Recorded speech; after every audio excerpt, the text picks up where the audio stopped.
নমস্কার বন্ধুরা, সুপ্রিয়া রান্নাঘরে আবার একটা নতুন পর্বে তোমাদের সকলকে স্বাগত। আজকে শিম দিয়ে একটা নতুন ধরনের রেসিপি তোমাদের সাথে আমি শেয়ার করব। এই রেসিপিটা তো গরম ভাতের সাথে খেতে দুর্দান্ত লাগে, এছাড়া রুটির সাথে খেতে খুব ভালো লাগে। তাহলে চলো বন্ধুরা, বেশি কথা না বলে রেসিপিটা দেখে নেওয়া যাক কীভাবে বানাই। সিমের এই রেসিপিটা বানানোর জন্য এখানে বেশ কয়েকটা সিম নিয়ে নিয়েছি। এবার এই সিমগুলোকে একটা ছুরির সাহায্যে সিমের যে ধারের সুতোর মতো অংশগুলো আছে সেগুলো কেটে বাদ দিয়ে দিচ্ছি।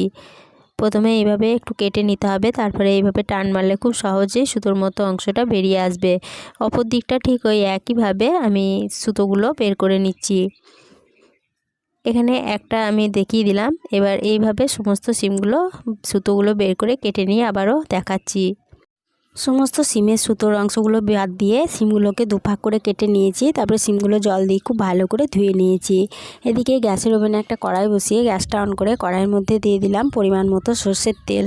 ফোড়নের জন্য এখানে দিচ্ছি 1 চা চামচ কালো জিরে আর দিয়ে দিচ্ছি একটা গোটা শুকনো লঙ্কা। গ্যাসের সিমটা মিডিয়ামে রেখে ফোড়নটাকে 15 সেকেন্ড মতো ভেজে নিচ্ছি।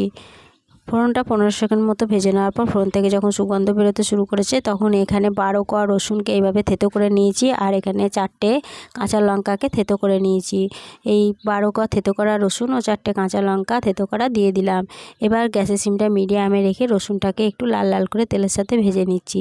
রসুনটাকে তেলের সাথে লাল লাল করে ভেজে নেওয়ার পর এখানে একটা বড় সাইজের পেঁয়াজকে এইভাবে লম্বা লম্বা করে কেটে নিয়েছি। পেঁয়াজটা দিয়ে দিলাম।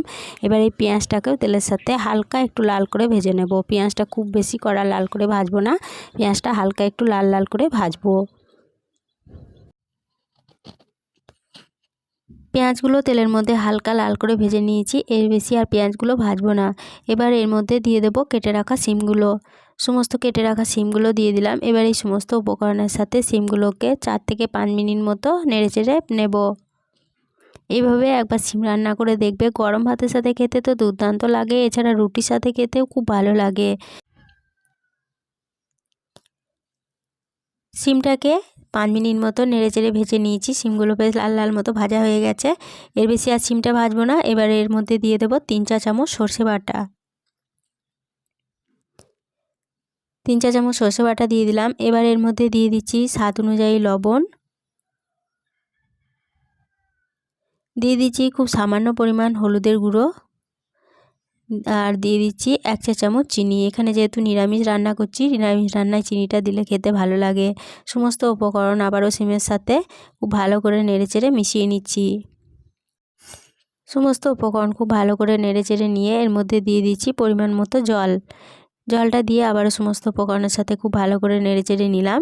এখানে সিমটা আমি ভেজে রান্না করেছি। সিম খুব নরম সবজি, সিমটা তার জন্য এখানে ভেজে রান্না করেছি। সিম তাড়াতাড়ি সিদ্ধ হয়ে যায়।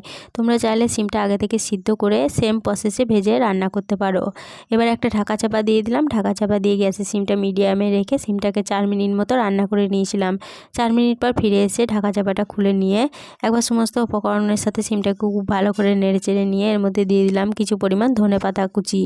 ধনেপাতাটা দিয়ে আবারও সমস্ত উপকরণের সাথে সিমটাকে খুব ভালোভাবে নেড়েচেড়ে নিচ্ছি। আর একটা সিমকে এভাবে খুন্তির সাহায্যে একটু ভেঙে ভেঙে দিচ্ছি। সমস্ত উপকরণের সাথে সিমটাকে খুব ভালো করে আবারও নেড়েচেড়ে নিয়ে ধনেপাতাটা ভালোভাবে মিশিয়ে একটা সিমকে এইভাবে খুন্তির সাহায্যে ভেঙে ভেঙে দিয়েছি। তবে সমস্ত সিম কিন্তু ভেঙে দেবো না। এরপরে গ্যাসের সিমটা বন্ধ করে দিলাম। বন্ধ করে দিয়ে সিমের এই রেসিপিটা কড়াই থেকে নামিয়ে নিয়েছি। পরিবেশনের জন্য রেসিপিটা আমার একদম রেডি হয়ে গেছে। রেসিপিটা প্রথম থেকে শেষ অবধি দেখার জন্য তোমাদেরকে অসংখ্য ধন্যবাদ। ভালো লেগে থাকলে প্লিজ ছোট্ট একটা লাইক দিয়ে এরকম নতুন নতুন রেসিপি পেতে আমার চ্যানেলটা অবশ্যই সাবস্ক্রাইব করে আমার পাশে থেকো। সকলের সাথে শেয়ার করে দিতে ভুলো না প্লিজ। আজকের রেসিপিটা এই পর্যন্তই ছিল। ফিরে আসবো নতুন কোনো রেসিপি নিয়ে।